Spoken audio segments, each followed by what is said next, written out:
আলহামদুলিল্লাহ, দেখতে দেখতে আমাদের সেই বহুল কাঙ্ক্ষিত নির্বাচন এবং তার পরবর্তী যে ফর্মালিটিস গুলো সেগুলো শেষ হলো। আমরা খুব শীঘ্রই ইনশাল্লাহ শপথ নিব এবং সরকারের গঠনের প্রক্রিয়া সম্পন্ন করব। এখন তো স্বাভাবিকভাবেই সেদিকে আমরা ফোকাসড। আর আপনার মাধ্যমে আপনাদের দর্শক শ্রোতা এবং আমার আপামর গোবিন্দগঞ্জবাসী, বিশেষ করে এক একটি ভোট যে কি পরিমাণ মূল্যবান ছিল বা মূল্যবান, এটা আমরা আসলে বুঝতে পারি যখন নির্বাচনের ফলাফল আসে এবং একটা একটা করে সেন্টারের রেজাল্ট আসতে থাকে। আলহামদুলিল্লাহ, গোবিন্দগঞ্জে জন আকাঙ্ক্ষার প্রতিফলন ঘটেছে। তো আমরা যেই কমিটমেন্ট করে মানুষের দ্বারে দ্বারে গিয়েছি, তার উপর আস্থা রেখে আল্লাহর উপর ভরসা করে, বিশেষ করে আমাদের এই গোবিন্দগঞ্জ আসনে জনাব তারেক রহমানের দেয়া ধানের শীষ, সেই জাতীয়তাবাদী আদর্শের সৈনিক হিসেবে আমাদেরকে মানুষ গ্রহণ করেছে এবং এই এলাকার মাটি মানুষের নেতা আমার শ্রদ্ধেয় বাবা মরহুম আব্দুল মোত্তালিব আকন্দ, তিনি ছিলেন কর্মবীর, সেটাকে মানুষ ধারণ করে মানুষ আমাদের উপর আস্থা রেখেছে। জনাব তারেক রহমান বরাবরই বলতেন, জনগণকে সঙ্গে রাখুন, জনগণের সঙ্গে থাকুন।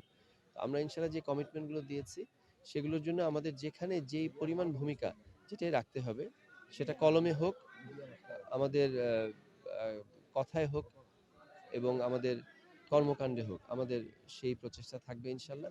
শেষ রক্তবিন্দু পর্যন্ত আমরা আমাদের প্রতিশ্রুতিগুলো বাস্তবায়নের জন্য আমরা কাজ করে যাব ইনশাল্লাহ। তবে অবশ্যই জনগণকে মানে সাথে রেখে আমাদের এই কাজ করব আমরা ইনশাল্লাহ।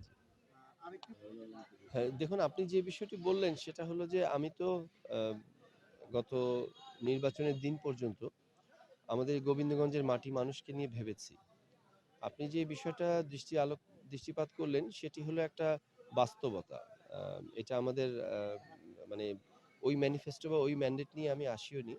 তবে হ্যাঁ, অবশ্যই মানুষের তো ওই যে বলে না, কান টানলে মাথা আসে, তেমনিভাবে স্বাভাবিকভাবে যেহেতু আমাদের বাংলাদেশ জাতীয়তাবাদী দল বিএনপি ইনশাল্লাহ সরকার গঠন করতে যাচ্ছে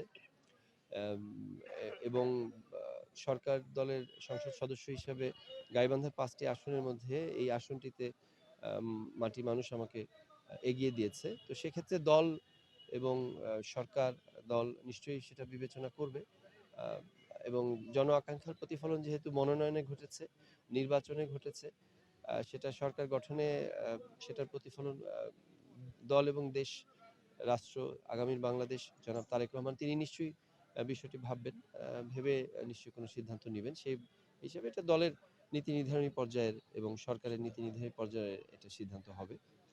তারপরে যেটা আমি বলতে চাই সেটা হলো যে একজন মানুষ হিসেবে, আমি গাইবান্ধার সন্তান হিসেবে অবশ্যই আমার সেই দায়বদ্ধতা, আমি নিজেই সেই বাস্তবতা অনুযায়ী আমার নিজেকে আমি সেখানে উপস্থাপন করব ইনশাল্লাহ। সেটা আমি কোনো দায়িত্বে থাকি বা না থাকি সেটা মুখ্য নয়। আমি গাইবান্ধার সন্তান, গোবিন্দগঞ্জের সন্তান, সেই হিসাবে আমার গাইবান্ধার প্রতি তো অবশ্যই আমার একটা, আমার এখানে গোবিন্দগঞ্জে আমার দাদার বাড়ি, আমার গাইবান্ধা সদরে আমার নানার বাড়ি। তো আমি এই দুই জায়গায় খেলাধুলা করে বড় হয়েছি। তো সেটার একটা তো আমার দায়বদ্ধতা থাকবে ইনশাল্লাহ। জি, এতটুকুই বলতে পারি আজ পর্যন্ত আর কি, বাকিটা সময় বলবে ইনশাল্লাহ। জি, আমাদের তো এটা কমিটমেন্ট এবং ইনশাল্লাহ আমরা, আমার বাবা মরহুম আব্দুল মোত্তালিব আকন্দ এখানে শিক্ষার একটা বিপ্লব ঘটিয়েছিলেন। আপনি ভাবতে পারেন আজ থেকে প্রায় কত 30 বছর আগে, 30-35 বছর আগে তিনি একটা উপজেলা পর্যায়ে একটা মহিলা কলেজ করা, এটা তো অবশ্যই একটা যুগান্তকারী সিদ্ধান্ত এবং it was not a very easy decision to make and to implement. তো এই অবস্থায় আমার একটা কমিটমেন্ট আছে যে গোবিন্দগঞ্জের রাস্তাঘাট, ব্রিজ, কালভার্ট এবং গোবিন্দগঞ্জে কর্মসংস্থানের, বলতে পারেন একটা শিল্প বিপ্লব, আমার বাবার কর্মবীর ছিলেন, তার হাত ধরে সেই আদর্শ ধরে আমি গোবিন্দগঞ্জে ইনশাল্লাহ রাস্তাঘাট, ব্রিজ, কালভার্ট এবং কর্মসংস্থানে, যে জনাব তারেক রহমানের যে একটা ঘোষণা আছে যে 1 কোটি নতুন কর্মসংস্থানের ব্যবস্থা করবে, তো যে জায়গাগুলো উর্বর কর্মসংস্থানের ব্যবস্থা করার জন্য, তার মধ্যে গোবিন্দগঞ্জ ওয়ান অফ দেম। তো সেখানে আপনাদের আমার রংপুর সুগার মিলস লিমিটেড এটা চালু হওয়া, যেটা আমরা আগেও একবার করেছি, ওই রাস্তাঘাট আমাদের দেখা আছে আলহামদুলিল্লাহ। আমরা আশা করছি অবশ্যই ইনশাল্লাহ সেটা আমরা করব। পাশাপাশি ইপিজেড বাস্তবায়ন যেটা, সেটা তো আপনার হাজার হাজার লক্ষ লক্ষ শ্রমিকের কর্মসংস্থান হবে, ইভেন ম্যানেজমেন্টেরও কর্মসংস্থান হবে। শুধু গোবিন্দগঞ্জ, গাইবান্ধা, উত্তরবঙ্গ না, সারা বাংলাদেশ, ইভেন দেশের বাইরে থেকেও মানুষ কাজ করতে আসবে।